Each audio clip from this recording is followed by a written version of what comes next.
Hey everyone, my name's Calvin and welcome to my video tutorial where I'll show you how to use the Watercolor for Procreate kit. This is the fast tutorial for people who are already pretty experienced with Procreate and they don't need me to cover all the basics. If you're new to Procreate or if this video moves too fast, I'll put a link in the description of this video to a much slower video that covers everything. The first thing you need to do is download the actual Watercolor kit onto your iPad. And you can, I guess the best way to do that is to just go to whatever website you bought the kit from on the iPad using Safari or Chrome, and then download it directly that way.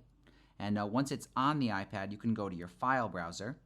And if you go to your recent tab, you may see the file right there, but nothing happens when you click on it. So make sure you go to Browse over here, and then browse to where you actually saved the file, in this case the Downloads folder.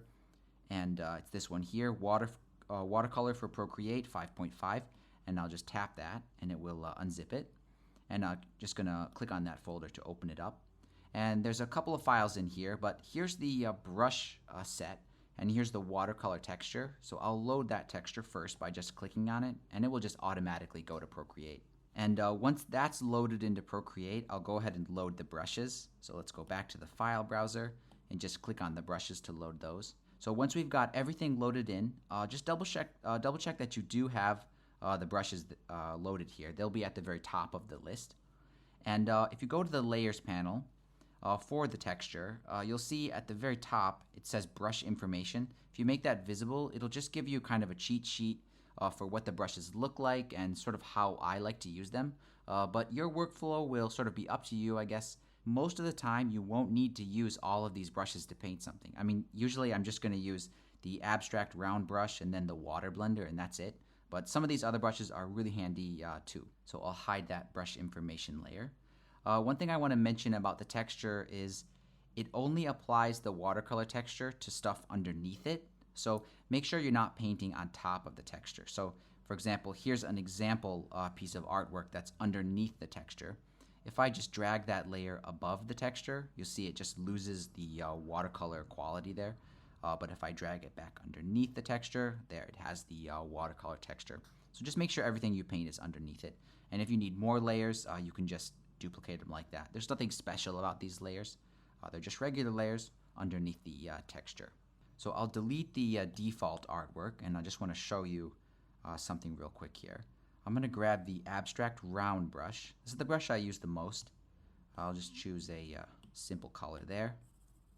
You'll notice you get a different sort of pressure curve depending on the size, whereas if you press really hard on the small size, it does sort of fade out. So most of the time I use this brush pretty large, and I just use it as at a very light pressure like that. So there we go. And I'll just throw in another color here to make an example. So once you've got a few colors down on your little painting, you can use the water blender. It's the one at the very bottom here. And this is basically, it's just a way of sort of mixing the artwork together, the different colors, in a sort of watercolory way. And there's a few tricks to this.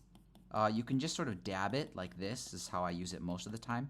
And you can create this kind of, it's almost like a flow pattern. This is what you see in watercolor in real life, is it does have these kind of rivers. But a trick is if you use it sort of smaller, you can create some more detailed flow patterns like this. Just make sure at the very end you sort of smooth it out with a much bigger size. Just kind of defocus it or make it a little less sharp. There we go. And that's how you can get a kind of realistic watercolor sort of flowing texture. If I move to the edge of my drawing here, you'll see the paper texture over here. There's also the texture on the watercolor, and there's also the texture on the background. And these are actually separate, and you can turn this one off. Just go to the layers panel and open up the watercolor texture group. And you see that first layer there that says paper background. If you just switch that off, you'll see that it doesn't affect the artwork. It just turns off the background over here. And I guess that's handy because, like, if you want to save this as a JPEG with a white background and print it, it's really handy for that. But it's also useful if you want to isolate this and create a transparent PNG. So basically the way to do that is you turn off the background, save this as a JPEG, load it back into Procreate, and then you can use the automatic selection tool to just cut out the background. and then save it as a PNG that way.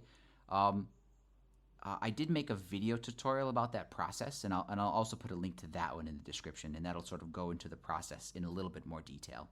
But that's pretty much it. That's the super fast, super basic overview of this kit.